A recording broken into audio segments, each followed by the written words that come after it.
আমার শাশুড়ি আম্মার পছন্দের লাউ রান্না করলাম আজকের ভিডিওতে, সেটাই শেয়ার করব। ডেইলি ব্লগ বলতে পারেন। সকালে ঘুম থেকে উঠছি 8টায়। ওঠার পর দেখি চুলায় গ্যাস নাই, সব রেডি করতে তো সময় লাগে। রেডি করে রান্নাঘরেই কাজ শুরু করে দিয়েছি। নাস্তা তো করতে হবে, তো আলিফ নুডলস খাবে, তাকে ঝটপট সহজ এভাবে একটু নুডলস দিয়ে দিলাম। গরম পানির মধ্যে নুডলস দেওয়ার পর ডিম, কাঁচামরিচ, পেঁয়াজ সব কিছু একসাথে দিলাম। একটু ফুলকপি সিদ্ধ করেছিলাম, ফুলকপি ভাজি করব, তো সেটা দিয়ে মিক্স করে ওকে টিভি রুমে দিয়ে দিলাম। ও বসে বসে নুডলস খাচ্ছিল আর টিভি দেখতেছিল, বলতেছিল মজা হয়েছে, টেস্টি হয়েছে, ওয়াও। তো ওকে দিয়ে আমি একটু কাজ করব। আসলে যাদের এরকম বাচ্চা থাকে তারাই বোঝে যে বাচ্চা রেখে কাজ করা, বিশেষ করে রান্না করা যে কতটা ঝামেলা বা কষ্টের। যাই হোক, আমার আলিফকে দিয়ে আসছি, যথেষ্ট আমার লক্ষ্মী বাচ্চা। তো এই প্যানে ডিম ভেজেছিলাম, সেই প্যানেই পেঁয়াজ, মরিচ, শুকনা মরিচ দিলাম আর পাঁচফোড়ন মশলা দিয়েছি একটু। যে কোনো ভাজিতে পাঁচফোড়ন দিলে অনেক সুন্দর একটা সুগন্ধ আসে। তো ফুলকপিটা আমি আগে সিদ্ধ করে নিয়েছিলাম, যেহেতু গ্যাস নেই, অল্প আছে, তো অল্প আছে সিদ্ধটা এমন হয়েছে যে গলে গলে ভর্তা হয়ে গেছে। যাই হোক, তো সহজভাবে ভাজি করে নিয়েছি, জাস্ট হলুদ দিয়ে ভেজে নিয়েছিলাম। আর সিলভার কাপ মাছের মাথা ছিল, আমার পছন্দের মাছ এটা। এই মাথা দিয়ে লাউ রান্না করব।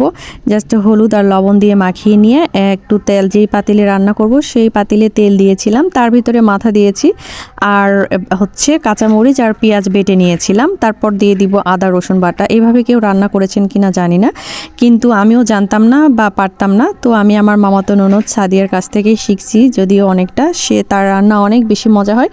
তো ধনিয়া গুঁড়া, হলুদ, লবণ আর পেঁয়াজ আর কাঁচামরিচ বেটে নিয়েছিলাম, সবগুলো ওই মাথার মধ্যে দিয়ে দিলাম। মাথা জাস্ট একটু ভেজে নিলাম আর কি, যাতে কাঁচা গন্ধ না থাকে। আর গ্যাসের এই যে অবস্থা, চুলার জাল দেখেই বুঝতে পারতেছেন কেমন গ্যাস।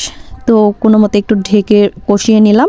মাথা অলরেডি সিদ্ধ হয়ে গিয়েছে, তার উপর লাউ দিলাম। আর এই লাউটা আমি বাপের জন্মে এরকম করে কাটি নাই, খাইও নাই, কারণ আমাদের এলাকায় লাউ আমরা অনেক ছোট করে কাটি, এত বড় বড় কখনোই কাটি না। কিন্তু আমার শাশুড়িরা বা আমার শাশুড়ির খুব পছন্দ আস্ত আস্ত লাউ, মানে বড় বড় করে থাকবে।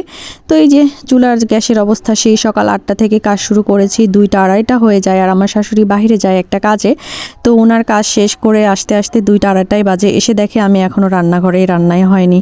তো রান্না শেষ করতে করতে কি বলবো, আমারও ক্ষুধা লেগে যায়। তো লাউ সিদ্ধ হয়ে যাওয়ার পর একটু বাটিতে নিয়ে আমি খালি লাউ খেয়ে নিই। আমার কাছে আগে ভালো লাগতো না, কিন্তু এভাবে খাওয়ার পর অনেক বেশি ভালো লাগে। লাউ যদিও মানে কি বলবো, সবাই পছন্দ করে না, কিন্তু এভাবে রান্না করলে অনেক মজা হয়। তো সব শেষে ধনিয়া পাতা দিতে ভুলে গিয়েছিলাম, আর ভাত রান্না করতে হবে। লাউটা নামিয়ে রেখে ভাত রান্না করেছি, ভাত শেষে আবার লাউটা দিয়ে ধনিয়া পাতা দিয়েছি, কারণ এরা সবাই ধনিয়া পাতা পছন্দ করে। তো এই আজকে ডেইলি ভ্লগ, ভাবলাম এটা দিয়েই চালিয়ে দিই। সবাই ভালো থাকবেন, আর আমার লাউ রান্না কেমন হয়েছে অবশ্যই জানাবেন। আজকের মতো টাটা, বাই বাই, আল্লাহ হাফিজ।